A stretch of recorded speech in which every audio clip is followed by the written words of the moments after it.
Hello there. Good morning, good afternoon, good evening, wherever you are. I'm Ryan in Singapore.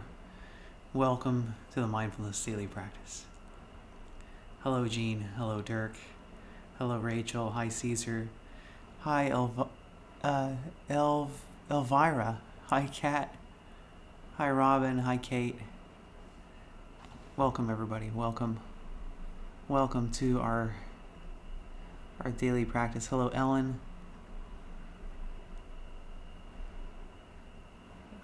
Let's see.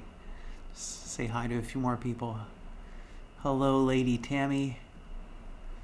Nice to have you today.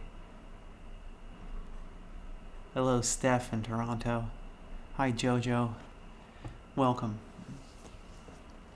So this week we're doing a series on Shunryu Suzuki. So the book that we're pulling from several of his books, but the one that I mentioned yesterday is called Zen Mind, Beginner's Mind. It's a book that has a lot of good little sayings, a good talk on about Zen as well. And so that's the question today: is what is Zen anyway? So I think a lot of us think that Zen is, yesterday we talked about Zen as potentially a verb, right? Well, what are you going to do there? I'm going to Bali. I'm going to go hang out in Bali. What are you doing in Bali? I'm going to go there and Zen out, right? What's it mean to Zen out, right? Oh, my home. I just finished my home, and one of the rooms in my home is a Zen den, right? What is this? How do we use the word Zen, and what does Zen mean anyway? So just have a look at the chat. Okay, nothing yet about Zen.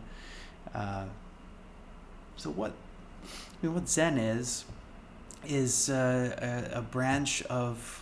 Let's get down to the real, the real meaning, let's say, of Zen is Mahayana Buddhism, right? So Mahayana Buddhism is the form of Buddhism that the Buddha was from India. Buddhism went northeast, it went southeast, and these became two different sects of Buddhism. The one that went northeast is the Mahayana tradition, which is different, and I have no need to go into what all these are, but the kind of, and then there's the Chinese Buddhism, and then as we get into Japan and Korea, this is the more Zen area. So Zen, this is where the word Zen comes from. It's a Japanese word. So this is what Zen is about, and I think, I've studied different forms of Buddhism. I'm not a Buddhist myself, but just to understand as well, one of the things about Buddhist meditation practice is that it does tend to be focusing on the breath. So of course there's a part of me interested in investigating, well, what are the similarities, how does mindfulness and Buddhism relate to each other? And so this was kind of some curiosity about Zen as well, and it's one of the reasons I took the Intro to Zen course last year. So Zen is the Zen course that I took is actually a form of Korean Zen. So anyway, what's Zen about? What I discovered in my Zen class and as I looked towards Japanese Zen, is that there really is a very tight structure of how you do things. So the way that you sit, there's a way to sit, there's a way to put your hands, there's a way for you to look, and all of these things. There's a way to walk. Walking, you have to have your hands in a certain way. So there's all of these little pieces about Zen that is this very structured kind of practice, and I think it's important to understand that as we look at Zen, or as we look at our practice through the lens of Shunryu Suzuki, who was the founder of the San Francisco Zen Center. But this said, I think that Zen is it's very basic, And it's nothing. I mean, yeah, there are some religious aspects to it, and I think some of that comes along with just this old tradition and heritage of doing things in a certain way, bowing in a certain way, walking in a certain way, sitting in a certain way. Maybe we've been, and I find this is true with dogma of just about anything, is that over time you do things and you forget why you do them. Which is one of the reasons why when I lead this practice, I want to be open to you and your method of practice. I mean, there are some things that are useful, some things that I've found useful, but I think it's important that we don't take them for granted. So as we explore our practice and as we talk about Zen, to understand that it's not a have to, it's a here's some suggestions. Let's explore this. Let's see if this works for me. Let's not close our minds off because this word Zen is used, and maybe I don't align specifically with it. I think there is something to be learned in these ways. So yes, and Dirk shares Zen, and this is common in pretty much everywhere. Any English speaking place that I know. Zen means calm down. Hey, you need to be a little bit more Zen. Means you need to chill out a little bit. So anyway, let's go through just a few quotes from Shunryu Suzuki that I think really help to understand what's really at the heart of what is Zen. So, first quote. And I smile because it really does embody what I think Zen's about.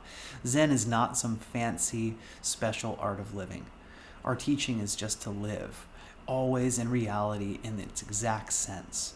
To make our effort moment after moment is our way.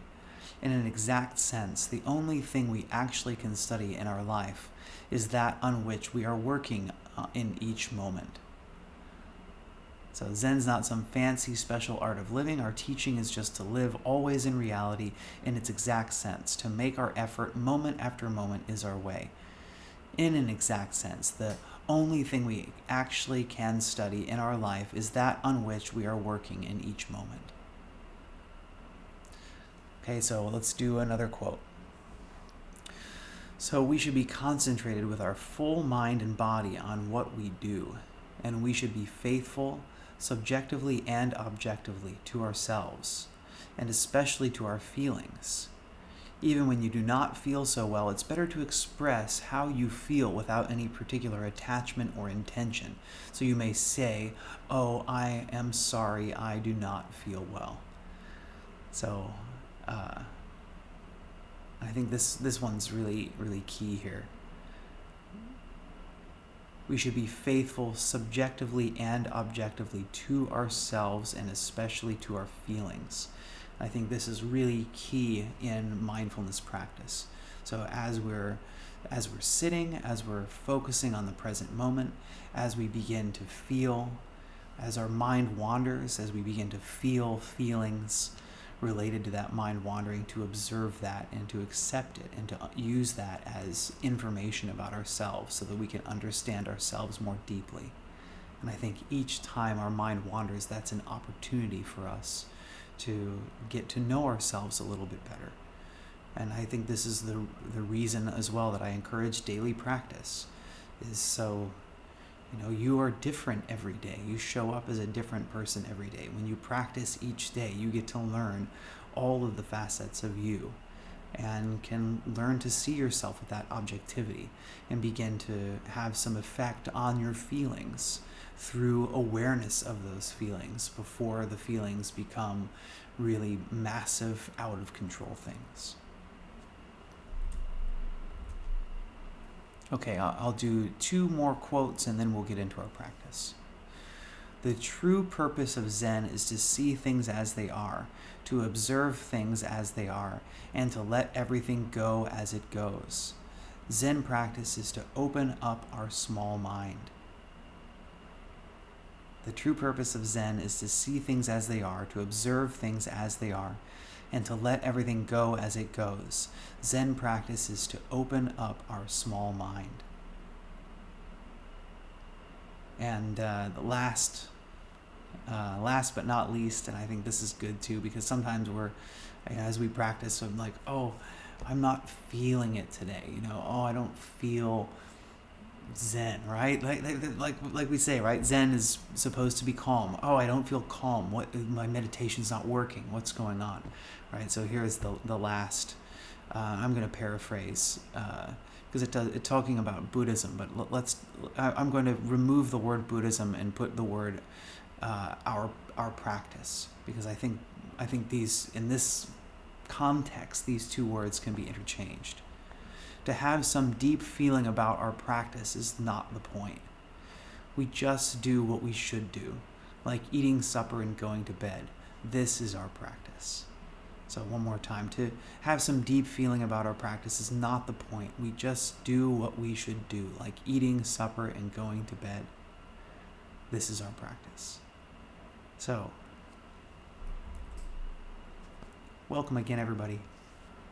This is our practice. Hello, Alexa. Long time no see. It's great to see you again today.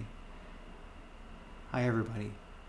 The quotes are from Shunryu Suzuki, Kat, just to answer your question. So this it's from several different books, but all from this author, Shunryu Suzuki. Absolutely. It's like stripping everything back to basics. And it really is. And I think our lives are so complex. And when we strip things back to the basics, we can start to see things so much more clearly. Think of meditation practice. And we're going to get started here shortly. So go ahead and start getting into your posture. This is... the author is Shunryu Suzuki. I'll write it here.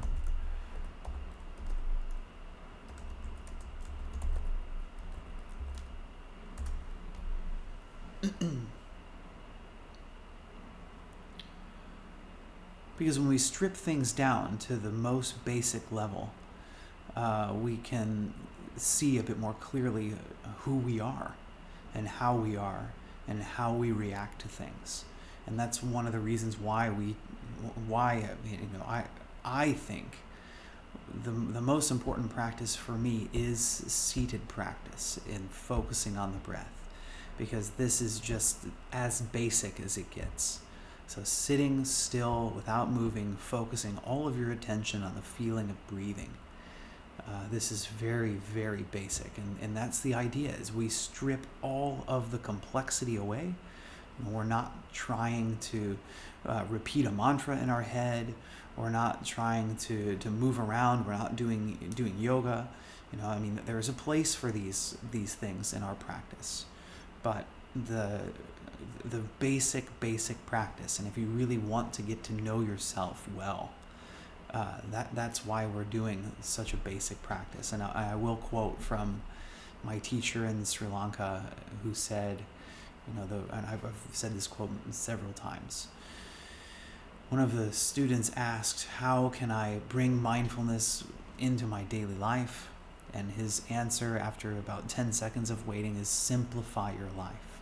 If you want to see things clearly, if you want to get into your Zen, one of the best ways to do it is to simplify your life. So instead of all of these things going on, all of these things that need to be worried about, and if it's just to sit for a while, to sit and focus on the breath, this can be simple, and you can start to see, what's bubbling out as you do our practice. So let's go. I'm a little late starting practice today, so let's go ahead and get rolling. So sit comfortably, however you like.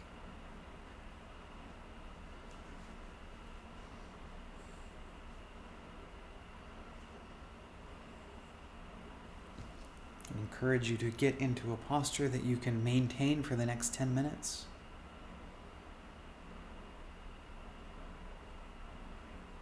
That you can be completely still for the next 10 minutes. So that if you find an itch on your nose, is it possible for you to simply observe it without interacting with it, without any physical movement? Of course, watching the interaction of the mind. So this is our practice.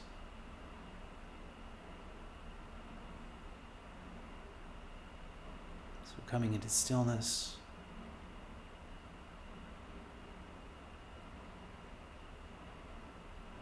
And as we arrive in stillness, noticing that the body cannot remain completely still, because of course the body has to move slightly as you breathe. So letting go of all voluntary movement, just letting the body move involuntarily as you breathe.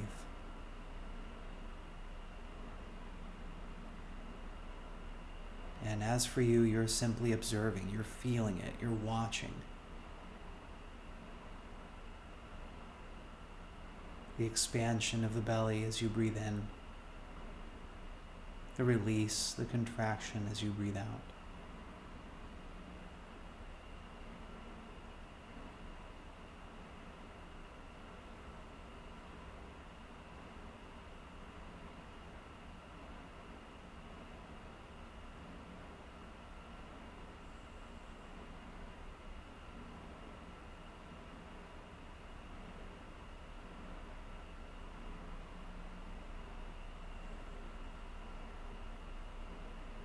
As best you can, focusing your attention there.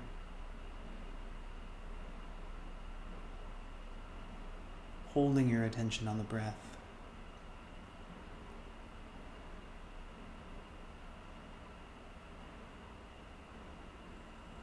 And not on the idea of breathing, but instead really focusing on those actual physical sensations, the expansion of the belly, the stretching of the skin of the abdominal wall. The release, the collapsing back. Gentle movement of your clothing across the skin of your belly.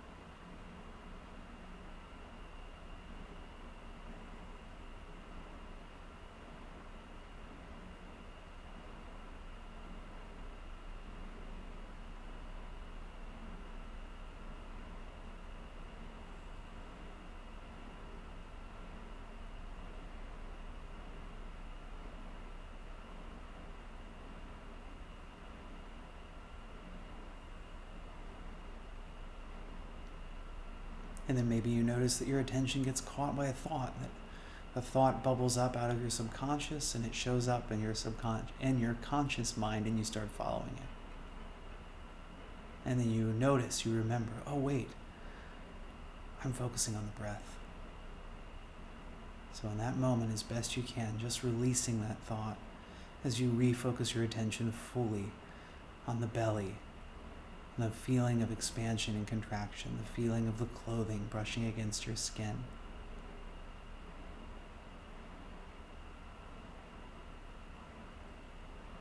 This is our practice.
Strengthen this muscle of attention each time you find your mind wandering, with your own effort coming back, recognizing that it's happened. This is how you strengthen yourself, strengthen your attention. Learn to observe yourself.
The time has come for us to begin to draw our practice to its close. So I'll close practice with 3 rings of the bell. And then you can begin to move your body in whatever way you like as we begin to transition out of our practice and into the rest of our day.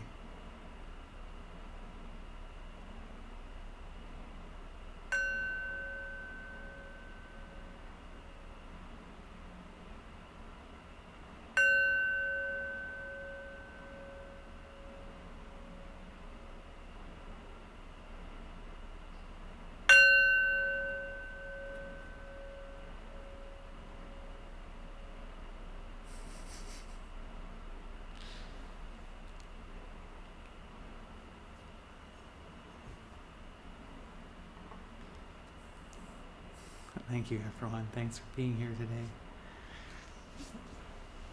Yeah, Frank. It's supposed to be a peaceful practice, right? Not supposed to have a cat interrupting it. You gotta love Frank. Okay. Well, thank you. Thanks for being here today. yeah, I think when I rambled a little bit longer than usual, so we end up with a little bit of a shorter practice.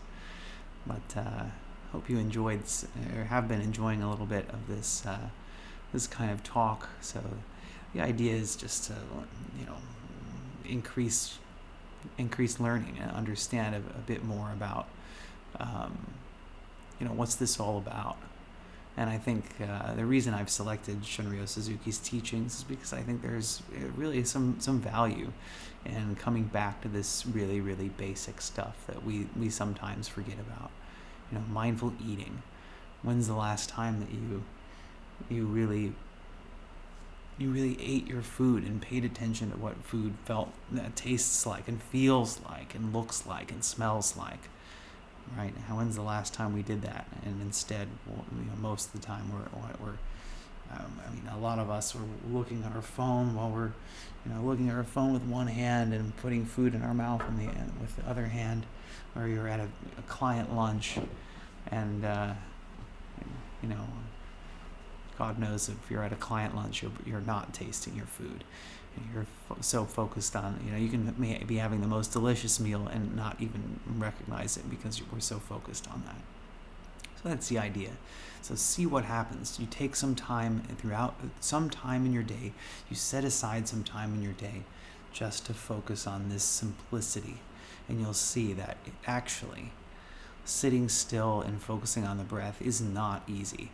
As much as it sounds like it should be easy. Oh, this is so easy. It's so boring. Is it really? So that's why we do the practice. Start to see in this simplicity what it is that's going on. Thanks, CC, for your donation. Yeah, mindful shower. Oh, mindful shower is so great. That's another thing to do. And there are all kinds of ways. And so in the past, I used to give homework assignments each day. And so this can be something you can do. Find an activity to bring mindful awareness to. It can be eating. It can be touching the doorknob. That was kind of my go-to in the past, was say each time you move, you transition from one room to another. Mark that transition. Feel the doorknob. Bring your attention to your hand. Just an idea. So take a mindful shower. Do the dishes mindfully. That's maybe my next recording that I'm going to do for Insight Timer. One of them will be the doing the dishes mindfully. So thank you, Leslie. Thanks everyone for being here. Thanks, Sue, and thank you all. You don't have to be active in the chat to be appreciated here. Just want to say that. As I close, or before we do the well wishes here at the end, just want to remind you that I'm moving the recordings. So there are recordings of this daily practice. They were on one site, now they're on another site. The way you find out where they are is it's only available in the Insight Timer app. I realized this as I was looking yesterday on the web version of Insight Timer. When you go to my profile on the web version, that little that link isn't there. So if you want to find the link, and it's available on the other site as well. So you can find, there should be a way to find it relatively easily if you're looking for those recordings. And the nice thing about the new site, and I was working on it yesterday, is I can put chapters in so that you can skip to the part that you want. If you want to do just the meditation, you can click forward and do just the meditation. If you want to just listen to the ramblings, you can go to just the ramblings. If you want to listen to the greetings where I say hi to people, you can listen to that. If you just want to skip to the end and hear the well wishes, that's available. So this is the idea. The main reason I'm moving the site is just more functionality on this other recording site, and I hope that it'll be more useful for you over there.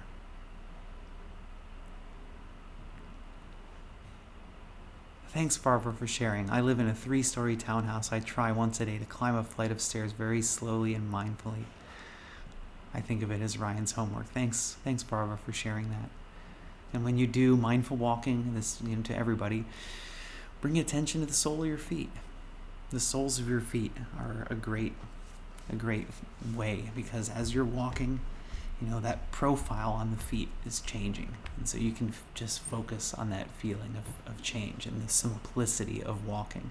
And you actually can walk without your mind wandering all over the place. I'm not doing that live yet. And I'm not sure. I haven't decided if I will do it live or not. Thanks for asking, Jean.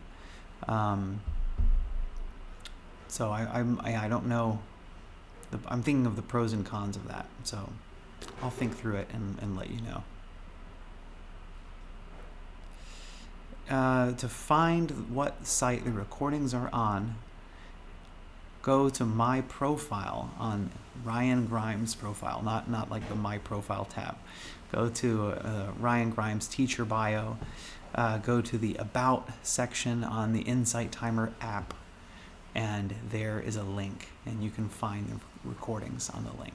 So check those out, and help me in Ryan's daily mindfulness circle to help others find it. I'll see if I can. I don't know if there's a way for me to post that. Okay. All right, so let's do our well wishes here at the end. So follow along if you like. May I be happy and peaceful. May everyone here today, watching, listening, wherever you are, I wish you all happiness and peace. And may all sentient life across the universe, known and unknown, those who are alive, those who are not alive, I wish them all happiness and peace. All right. Thanks, everybody. See you tomorrow as we continue. Tomorrow's topic is, what does it mean to be living in the present? All right. See you next time. Bye-bye.